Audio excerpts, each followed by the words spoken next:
Hi guys, this is Sandeep from IT Bombay.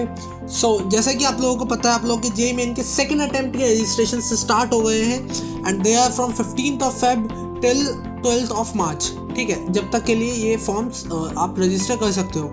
ठीक है, तो इसमें एक इशू आ रहा है स्टूडेंट्स को and that is regarding their address proof, कि एड्रेस प्रूफ के रिगार्डिंग उनको स्टूडेंट्स को काफ़ी ज़्यादा दिक्कत आ रही है। तो यार ये क्या दिक्कत आ रही है, उससे पहले मैं बताता हूँ कि एड्रेस प्रूफ होता क्या है। एड्रेस प्रूफ बेसिकली होता है कि कोई भी एक गवर्नमेंटल आईडी होती है उस एड्रेस के नाम से जो आपके नाम पर बनी होती है। ठीक है, जिससे आपको पता चलता है कि आप उस एड्रेस पे रहते हो। और इसके गवर्नमेंटल आईडीज़ के एग्जांपल में आपको दूँ तो आधार कार्ड हो गया, डोमिसाइल हो गया, आपका voter ID, passport etcetera, driving licence भी।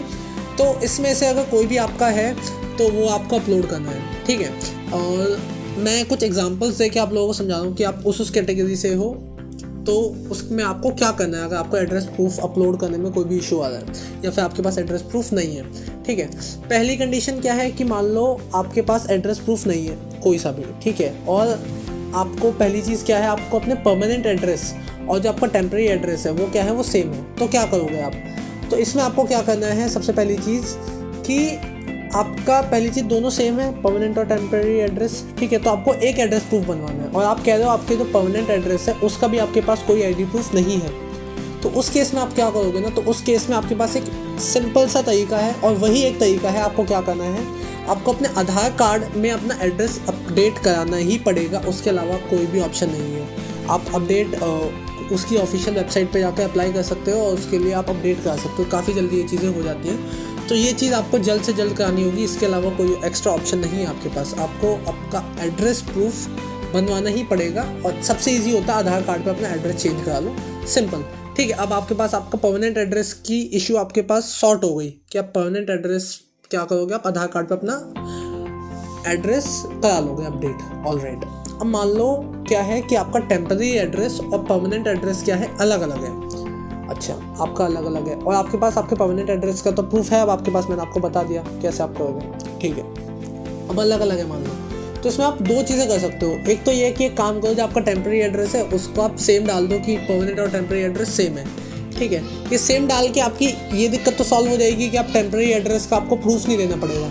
ठीक है, लेकिन इसमें दिक्कत सबसे बड़ी क्या है, सबसे बड़ी दिक्कत इसमें यही है कि यार कि मैं मान लो दूर रहता हूँ, मेरा टेम्प्रेरी एड्रेस और परमानेंट एड्रेस क्या है, बहुत दूर दूर है। तो ना जो मेरे को सेंटर मिलेगा ना, अब वो मेरे को अपने परमानेंट एड्रेस के बेसिस पर ही मिलेगा। आप जहाँ पर रह रहे हो उस बेसिस पर नहीं मिलेगा।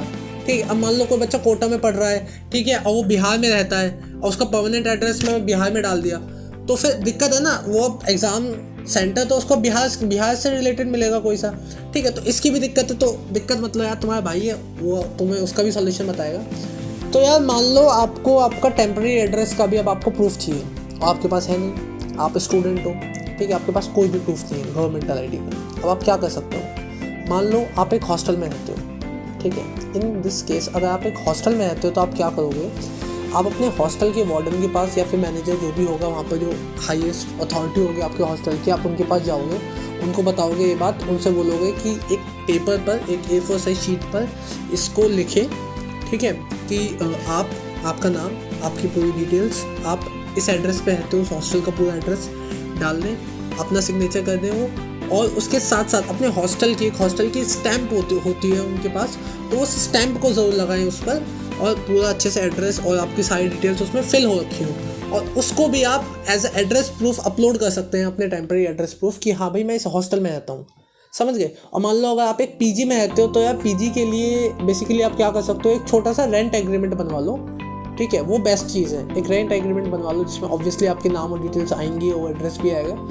तो उसको भी आप एज एक अपना एड्रेस प्रूफ यूज़ कर सकते हो। ठीक है, तो सारी इश्यूज सॉल्व हो गए कि मान लो आपके पास, अगर आपके पास परमानेंट एड्रेस नहीं है तो उसके लिए मैंने आपको बता दिया, मान लो आपके पास टेम्प्रेरी एड्रेस नहीं है तो उसके लिए मैंने आपको बता दिया। ठीक है, तो यही था आज की वीडियो में, और कोई भी अगर आपको हेल्प चाहिए तो आप कमेंट सेक्शन में डाल सकते हो और ऐसी वीडियोस आती रहेंगी। Thank you very much for watching me.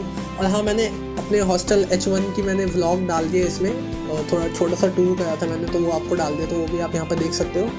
Alright guys, thank you very much for watching me. Bye bye and take care. All the best for your exams. Bye bye.